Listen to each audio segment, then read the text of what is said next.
Hello, everyone. Welcome to my Instagram live show called The Third Phase. I'm Lori Carpenter, and I'm founder of The Third Phase.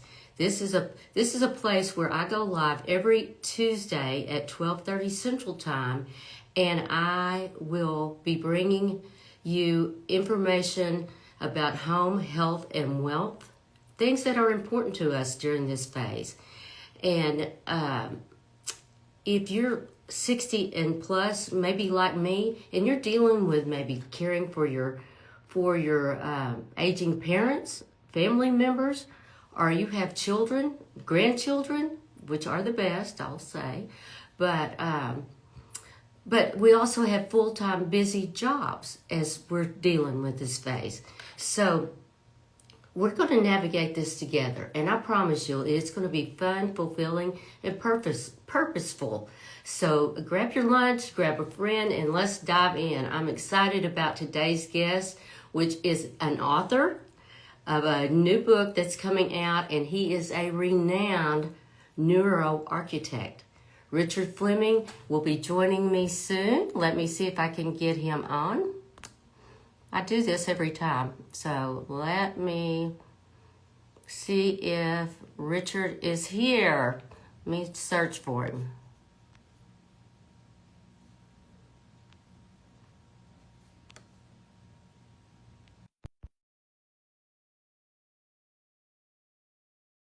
Here, let's see if we can get him on here.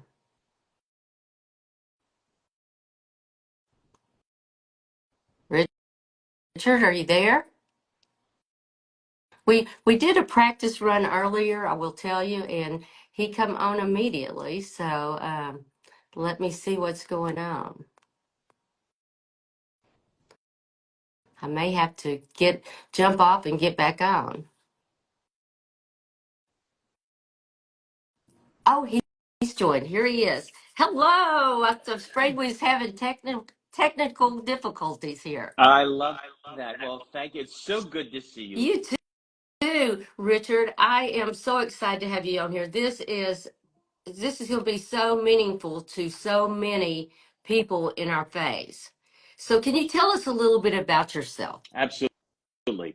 So it's a bit of a mouthful. So It is. it is a bit of a nut, right? I am a Yes. neuro-architect. So first I was an architect, and then I went for a doctorate in neuroscience, which wasn't a word yet when I went. So it's the intersection of design and science Wow. that brings those two together, and it's neuro-architecture. And I'm hoping a lot of people that are interested consider merging these two phases, because there should be a lot more of us. I think a lot of us are intuitively that way, as us creatives like you and I and all of those that are listening. We naturally multitask, but there's a lot of data and science that builds that. And that's recently with the innovation and application of the fMRI machine in 2001. So we're talking a relatively new research phenomenon. How exciting. Very, very exciting. Now, tell me, you have worked for Disney, I correct? have. So I was the Walt Disney Company architect for about a decade. So my job was designing happiness. It's kind of a fun job. Yeah. I, yeah. Yeah. Yeah. That's very exciting. Well, I've got a few questions for you here. What is the most surprising things neuroscience has uncovered about aging and brain health? So our environment sculpts our brain. And I think what's absolutely fascinating is that so Mm-hmm. many of us intuitively know that, Mm-hmm. but science now documents it. So how do we sculpt our brain and where do we sculpt our brain is now even a more elevated level. Um, I believe the intersection of where your brain is. So we take our brains everywhere, but where we take our brains is very affected by its environment. So, for example, we know that in classrooms, when we're learning and teaching, that classrooms with natural daylight increase your cognitive abilities 26%. 26%. Where do you get 26% return on anything?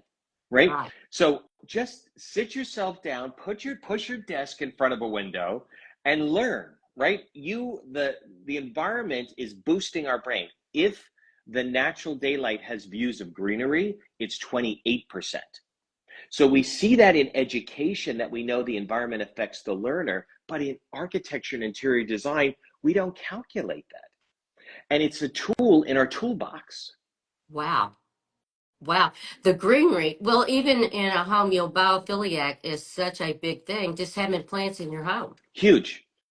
If the plant on your desk isn't doing well, how do you think we're doing?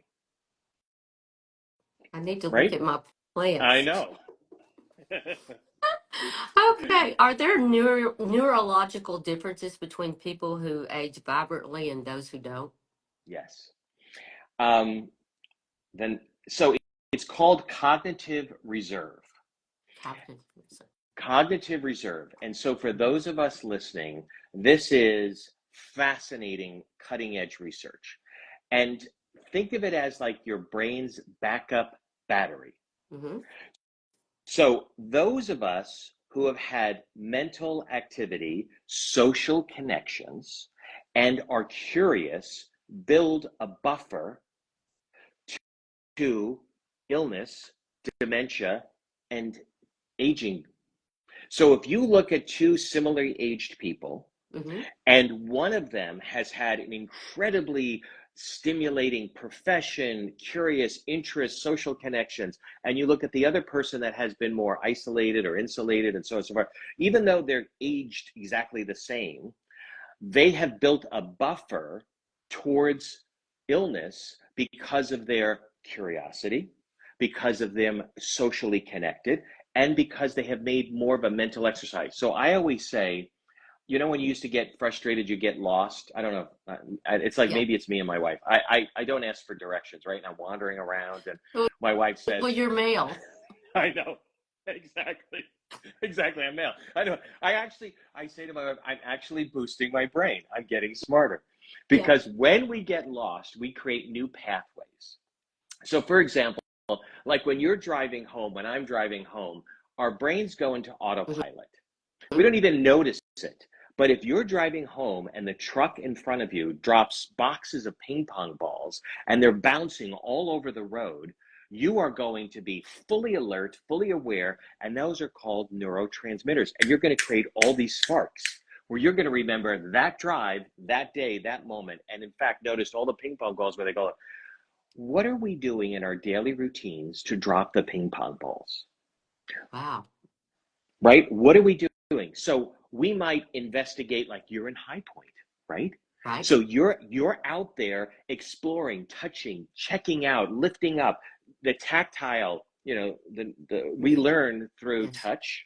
We learn through smell. I got Mm-hmm. to talk to you about smell Yes. because the biggest brain boost is right under our nose. Yes. I remember that. So You remember that yes, conversation? Okay, yes, yes. We definitely need to discuss that. Um, how can interior designers apply neuroscience to create homes that support good memory, good mood, and vitality? excellent. So there's several ways. The first one is context or sighting. Where is the sun? Where does the Mm-hmm. sun enter the space? What is the activity of that space with relationship to the brain and the sun? So, for example, for me, when I design, it's the shower and the kitchen sink. Where I Mm-hmm. place the shower should be where you get the most amount of morning natural sunlight. So I put a window in the shower, it's a high up one. Mm-hmm. The kitchen sink should also have daylight and it should be able to see, be like the command center, like at the airport. You're right. You should be able to notice everything's going around you. Those two activate the brains, right? So you think about a baby that's upset and they're crying and they're all out of sorts, and you put them in a bath and you soak them. Mm-hmm. That it resets their clock. Same thing with the shower, same thing with the water in the sink. So combining the location and a refresh, like with water or with sound or with smell, um, those are those activities so don't only think visual, design with your eyes Good closed. When I point. when I was at Disney, the very first thing we would do is we would design things, and it would always be a blank piece of paper, and we never drew anything. We said, what is this going to smell like? What is this going to sound like? What is this going to feel like? What's the temperature? 72 degrees, 88 degrees, whatever it is. And then we designed what it looked like. Creatives, we tend to start with the visual first, but we need to design with the sensory first. Should it be echoey? Should it be calm? Should it have a lot of visual vibration? Should we hear our shoes walk on the floor? Should we not hear our shoes walk on the floor? You know, all of those things take into account. Interesting. Because a lot of houses have an echo, especially, because wood floors are such a big thing, tile floors, things like that. And I notice, we have to come in and add rugs and furniture. We have to add things to make it quieter. Yes. So there's a fun, and I think, Lori, you and I had such a fabulous meeting when we were meeting, and it was such a delicious conversation, and I'm so glad to have this time to talk with you. One of the things you and I talked about and made a point was we were in a meeting where we wrapped the room with green velvet drapes. Yes. And the reason is, well, I wanted to hear you, and maybe you wanted to hear me, but the conversation was the key. That space was designed for a conversation. Yes. And when you're designing, what's the activity? And in that space, it was conversation. So I take on my iPhone, I have a app. It's called DBX. It's decibel levels. And I read the decibel levels of the space that I'm inheriting. Like, so you go to somebody's home and you're designing it. And I'm like, is this lively? Do I need to mitigate it? Or is it too quiet? Which is a problem too on the opposite end. Like, it's the deafening of it. So you want to design for about 72 decibel levels. So let me give you a range. 60 is a whisper and 80 is a trash truck. And 72 is a comfortable conversation. I don't know if you've ever been to a restaurant where it's too noisy. Yes. Yes. Right? That's by design. Do you know that when they want to turn the tables, they increase the music to 80 decibels? Because you can only handle it for 20 minutes, and they do it every 45 minutes. That's it. Is that the Mexican restaurants? Probably. They're always the fastest, the quickest. I mean, that food comes out immediately. It's my Italian restaurants that I go to too. Could be. Well, that's interesting. I did not know that. That is so it's the DBX, and 60 is a whisper, 72 is Ideal. comfortable. It's a conversation. And 80 is painful. You can only handle it for 20 minutes. 20 minutes. Okay. Wow. This is something else. Okay, let's talk about colors and lighting. Yes. So and textures. I love that. I love you always hit upon all fantastic conversation. Let me play. I'm going to build into our conversation the neuroscience part, right? Because I'm your neuroscience friend, right? Okay. So our brains take in 11 million bits of 11 million bits? Bits. Oh, bits. So bits. So 11 million bits of information. And you've heard of like 2 terabytes on your computer, right? So 8 bits is 1 byte, just so you can kind of get the correlation. So 11 million bits is like 11 million grains of sand of information your brain is taking in. Your brain is overwhelmed and it only processes 40. So what happens is your body is taking in a lot of information subconsciously, but you're only able to articulate a smaller amount. So as creatives, when we talk about texture, color, and light, our bodies are designed to take it all in, but we can only articulate or identify a small amount. I don't know if you have friends who are very intuitive, or they just have a great sense of them, or maybe you get a feeling when you meet someone or you go to a place and you just love it before you even know why you love it. Yes. That's how we're designed. That's how our brain is designed, to take in 11 million bits. So if you recognize that subconsciously, you're taking in a lot of information. The importance of material choices is more important. So your body recognizes artificial and natural. So that faux marble Yeah. and that faux wood, Uh-huh. going fake, this feels unsafe. Yeah. In the reverse, when you see natural wood and natural stone, your body says safe. This is a safe place. I trust it. Subconsciously, your body understands materials.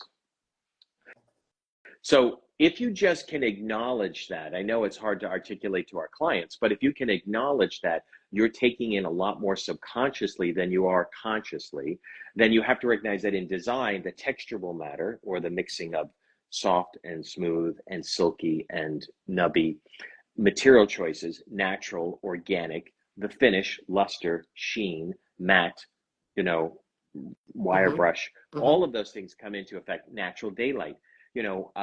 When I design a room, I look at how the light hits, because I don't want the floor or the countertops to be too bouncy with the light that it Mm-hmm. hits me back up in the eyes. Mm-hmm. But if I have a north facing room in where I am in Southern California, then I can do with a little bit shinier materials. But I always combine the matte and the sheen and the luster. So it's all about the subtleties of that. But that's just fine tuning your design aesthetic. So Right. texture is important. Yeah. Texture is very important. Okay. All right. Let me see here. What else? What daily practices have the strongest neurological benefit for people over 60? Okay, variety. So brush your teeth with the other hand. Put your clothes on, shoes, socks in a different order, right? Still got to put the socks on and then the shoes, Right. but You start to have a little bit of order there. you got a little better. But maybe if you're prone to doing right side things first, sleeping on the other side of the bed. One of the biggest research we have to talk about is smell. One of the biggest research findings just happened in 2024, October, by University of California, Irvine, by Dr. Michael Leone. And it talks about Alzheimer's, dementia, ADHD. And what it says is that as we get older, we need to increase the variety of our sense of smell. And in children that had severe, on the spectrum, autism, Mm-hmm. they found that when the parents sat down with them and gave them 22 new varieties of scents and smells, 22. 22 a day for a therapy session of over 6 months, they literally, you watch these videos, go onto go onto UCI's website or look him up on YouTube and watch these videos, and you will weep when you see these children recognize. So what happens? Why is that important to these kids? Our brains have all of these senses, but what happens is when I put a lemon in my hand and I smell the lemon, I create that spark, that connection, that Mm-hmm. synapse. Mm-hmm. And what happens is everybody's think they're drinking coffee, but we don't know where the coffee's coming from. Or, I'm smelling a pen that smells like lemon, but it's not lemon. So it's the brain needs to have those connections. So as we age, Mm-hmm. we need to have that. So if like if you put on cologne or perfume when you go to bed at night, it actually is creating connections in our brain, those sparks that wake us up. A lot of the things that I talk about came from my own personal journey. When I was a kid, I was 14, I was in a coma. And what happened was I had lost my finger. My ring got caught. It pulled my finger off, and I ran to the hospital, and they reattached my fingers, and they ended up putting me in a medically induced coma. And on the surface, I looked like I was not going to be here for a while. And in fact, I was very present. I smelled everything. I heard everything. I sensed everything. I felt the weight of the clothing, the sheet, the sound of my parents' voices. I have all of these Italian relatives that came to the hospital, and all I wanted to do was say shush because they Yeah. were so chatty. They were so chatty. But all of those things came into me. And when I became an architect, one of the first spaces I ended up designing was an intensive care unit. And as life would have it come back to me, I'm now an architect, licensed, standing outside a quote unquote state-of-the-art intensive care unit, and they bring in a boy who's 8 years old, and he's in a coma and he's not getting well. And I am really upset. And I'm 26. And I said to myself, God, how could I do better as an architect? Because I've given him everything that's this designed, beautiful state-of-the-art facility. And when I went home that night, I sat on my bed and I turned off the light, and it clicked. He's under constant light. He never knows the evolution of a day. It's circadian rhythms. And I was like, oh my God, this child does not know. So I sat down. I spent all night writing. Okay, sunrise, December 22nd is the shortest day of the year. Sunsets at 4:44 p.m. And then sunrise, and I wrote it. And the next morning I ran to the hospital, sat down with the electrical engineer, and I said, listen, don't tell anybody, but we're going to reprogram all the lights. I want to see if I can mirror nature in this windowless room. And we changed the lighting pattern, and he came out of the coma in 2 days. And I Wow. and I wept and I said, oh my God, his brain knows where he is. He's been in there like 2 cycles. And Yes. the doctor I was with said to me, Richard, do you know what neuroscience is? Like, we do neurobiology in medicine where we study the body inwards, Mm-hmm. but you're studying the brain is affected outward. He goes, it's so important. Would you consider applying to UCLA for a doctorate in this? And I was like, they're not going to take an architect. He goes, you don't understand. They need designers. They need Yes. designers to know how important, like, our lives depend on it. And I did. And I kind of tortured them because I'd be like, what about daylight in classrooms? And what about, what Mm-hmm. about greenery and trees and all this stuff? All the things that you and I, Lori, and all of our community do naturally, science didn't have as part of their medicine. Right. And that's where it changed my life. And I realized I talk to you, I speak to everyone because I want to help other people thrive. Our environments can save lives. Like, we can boost our brain, we can tap into the fountain of youth, we can understand how important smell is, into our memory, into dementia, into ADHD, into Alzheimer's, into all of these. Design is so powerful. Thank It's just the thank beginning. you.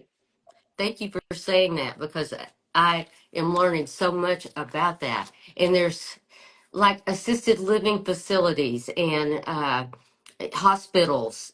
The lighting is so important. Oh, huge, huge. And we go like right over to the expense column in the meeting, and you're like, oh my God, talk about survival and thriving. Like Yes. like like having a glass of, juice, or, like, it's so important to our brains. But Right. now science can document it and back us up. That's amazing. That's amazing. Um, okay, let's see. Gosh, that is I deep. I know. Sorry, we went deep fast, right? That It that was is like, that is deep. Let's who talk needs an about the espresso? smell. What do you Okay. think about the smell? Like I think I asked you about someone with dementia. I'm dealing with my mother. It's aging, and you were telling me about I think 5 different smells that helps the brain. So we recognize, it's been documented in design under the umbrella of memory making, Hmm. that there are 5 power smells. Now there's more, but there's 5 power smells, and they are coffee, citrus, vanilla, cinnamon, and chocolate. They're pretty fabulous 5, right? Yes. So Disney uses vanilla. So when you go down the main street of Disneyland in Southern California, Hmm. on the left side of Main Street, they pump in the smell of vanilla at the height of a stroller to activate the child's brain so they remember where they are for the rest of their life. Wow. They got a patent in 1989 for it, and they call it the Smelitzer machine. So if you check out, if you're a researcher, check out Smelitzer machine, patented 1989, Disney. You realize that us curating what things look like and what they smell like is key. So when I design someone's home, I design thresholds of smells. So for example, when they walk up to the front door, I sit down with the landscape architect and I say, before we talk about what it looks like, I want to know what it's going to smell like. Because this is how someone's going to remember being home. Or Rich, or Mm-hmm. Lori, when you come to my home, or Yeah. when I go to your home, I'm going to remember that threshold. Is it fresh cut grass? Is it, we have eucalyptus trees? I use jasmine. So I have groves of jasmine that line the walkway as you approach the front door. So I create threshold smells. But now let's build that back into things like the bath. When you go in the bathroom, what does your bathroom smell like? Well, you have lots of lotions and shampoos and conditioners, but think about, in spas, we do eucalyptus leaves in the shower that get Mm-hmm. released into the air. Yes. There's rosemary. All of those things are design elements. It's the invisible dots that we creatives connect. And that's part of where our toolbox of connecting the invisible dots builds our sense of smell, our sense of touch, our sense of taste. If I asked you what your earliest, happiest childhood memory was, can you think back? Let me ask you for fun. Can you think back to your earliest, happiest childhood memory? What age you could remember back to? That's funny because I can remember back really, really young, and I walked to town to get chocolate. Ooh. I wasn't even two. I climbed the fence I love that. and went to town, and they called my mother, and she nearly had a heart attack. But I was sitting in the window eating M&Ms I love that. when she come to get me. See, as you shared that with me, I can Yeah, see it, yeah, right? But if I asked you, what did you have 3 days ago for lunch? Might be harder to remember. right, So how can our brains go back so clearly and remember that? And yet some other days we don't. right. It's we need to attach our senses with it, Yes. I have right? not thought of that. Have not thought of that. But our houses, definitely, that is something, the smells. And I think so, I, I think I told you the funny story about that. I'm Irish and Italian, so I always mhm. say that I'm half garlic and half funny, right? Because that's a combo of my two Yeah, backgrounds. So I curate what my house smells like. So we have 3 children, and growing up, I would always saute onions and garlic and make the house have a smell. And inevitably, my children and their children's friends would come over and they go, "Oh, the Flemings, your house always smells like you're making something." We didn't always cook, but I always curated what it smelled like. yeah. I fast forward it, my kid calls me from college and he says, "Dad, I'm in school and I woke up this morning and my roommate was in the kitchen. It reminded me of you." And I said, "Oh, what was it?" And he goes, "It was the banging of pots and pans." And You just knew it was that sweet smell of you. I thought it was garlic. I was waiting for the garlic sentence, and it was sound. So Sound. that was also be mindful of the sounds we That's make that we true. curate for our home. Yes, I have not thought of that. Very interesting. Wow. All right. Let's see. Next question here is how can someone build cognitive resilience in their 60s and beyond? Okay. So, um, mental activity. So I'll say it in a fun way. Okay. Legos, wine, and walking. Legos, wine, and walking is our secret sauce. And the reason why I say Legos, always put new things together to create new ideas, new solutions. Stay mentally active, right? Mm-hmm. Stay mentally active. Second one is wine. Sommeliers, their brains have been studied and they smell a glass of wine and they're able to do such deep dives into where this wine and the earth and the soil boost your sense of smell. Go on your walks and realize, does it smell like fresh cut grass, fresh powdered snow? it's springtime. We're just talking about pollen, right? Like I know, but think about the magnolias. Think about all of those things. Start to create a smell vocabulary, right? And then A smell. walking, a smell, and then walking. Literally 20 minutes of activity is so powerful. I love to walk. I love to go for walks. And I have started after, studying this. I used to walk with, and I'd be listening to a book or podcast or something. I have got where I just walk, listen, and smell. Yes, it's huge. It And I is. see I see Leslie's comment, where can I buy my book?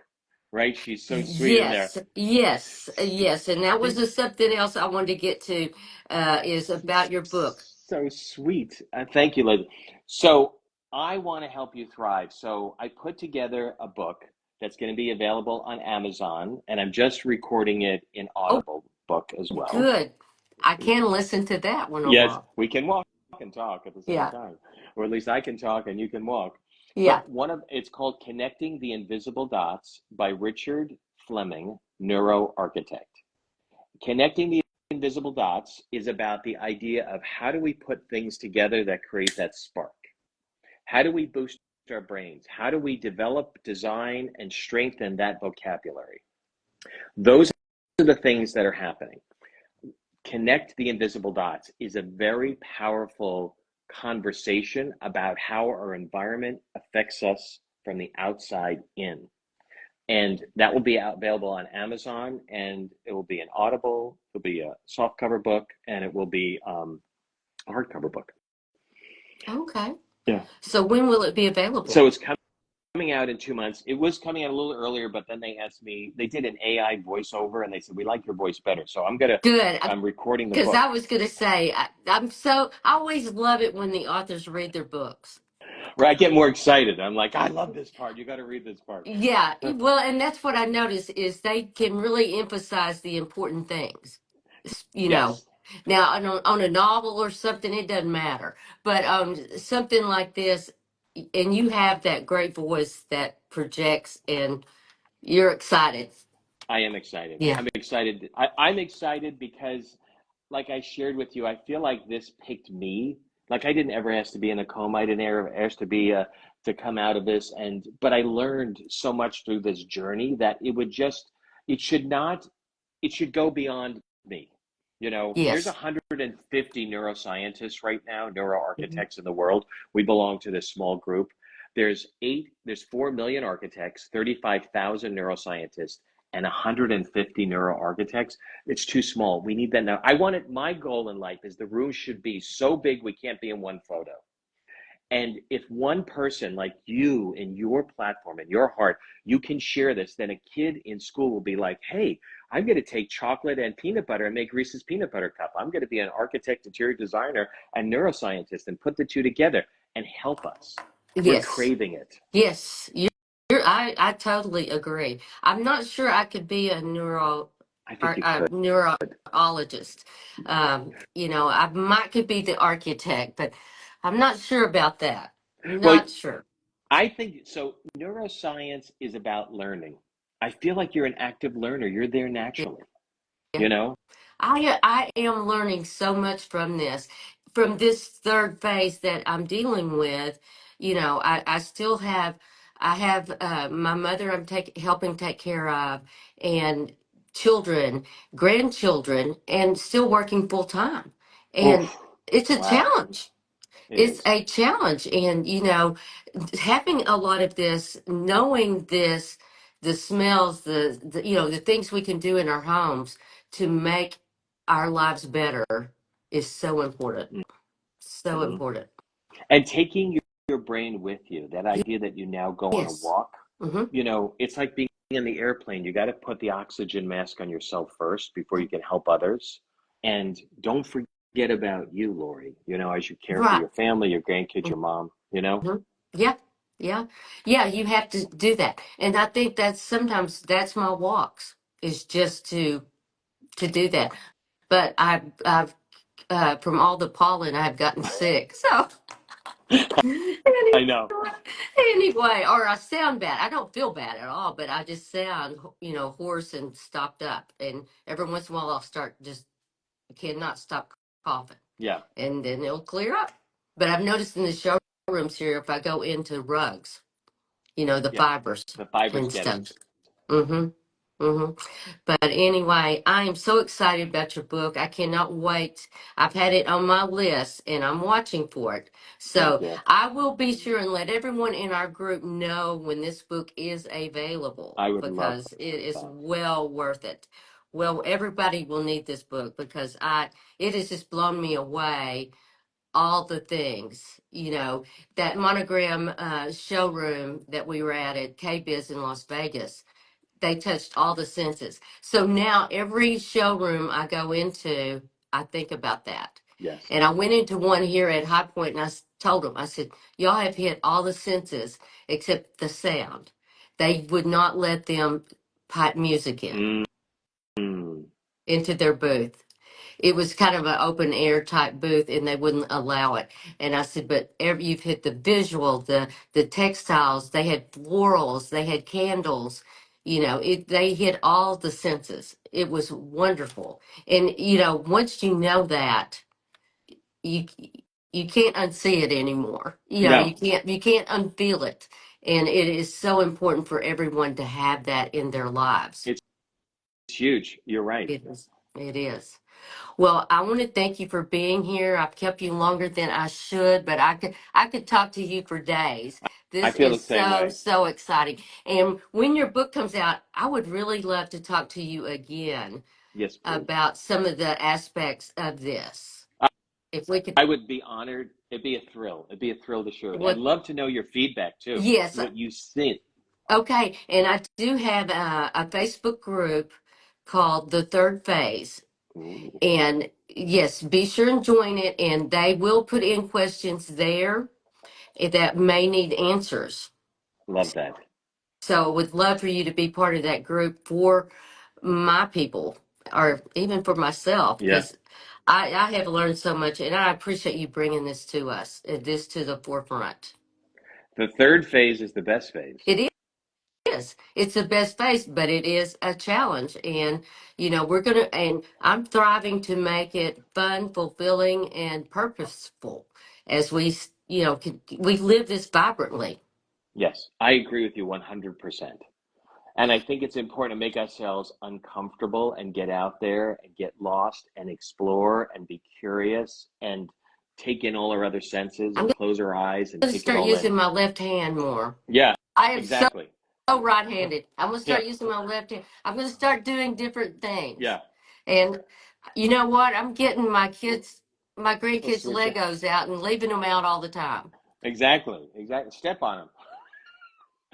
We do that a We lot. do that too. We do that a lot. But anyway, this is fabulous. So thank you so much. And we will be in touch and maybe we will be talking again. I look forward to it. Thank you for the invitation. It was such a pleasure talking with you. You All my too. best. You mine as well. Bye bye. Bye, my friend.